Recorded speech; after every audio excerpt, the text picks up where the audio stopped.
இறால் ரோஸ்ட் எப்படி செஞ்சுருக்கேன் ராஜி ஹோம்க்கு தனியாக கிளிக் பண்ணி டெஸ்டிப்ஸில் இதோட டீட்டெயில்ஸ்லாம் போட்டுருப்பாங்க. வீடியோ ஃபுல்லாக ஸ்கிப் பண்ணால் பாருங்கள்.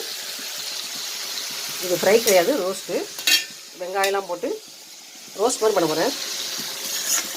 சாதத்தில் விளைய சாப்பிட்டு நல்லாயிருக்கும், டேஸ்ட் நல்லாயிருக்கும்.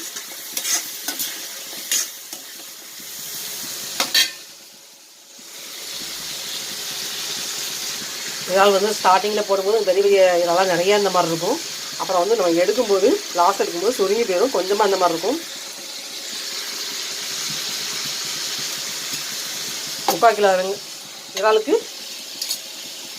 150 வெங்காயம் கட் பண்ணிக்க, பெரிய வெங்காயம், முழு வெங்காயம் 2 பெரிய வெங்காயம்.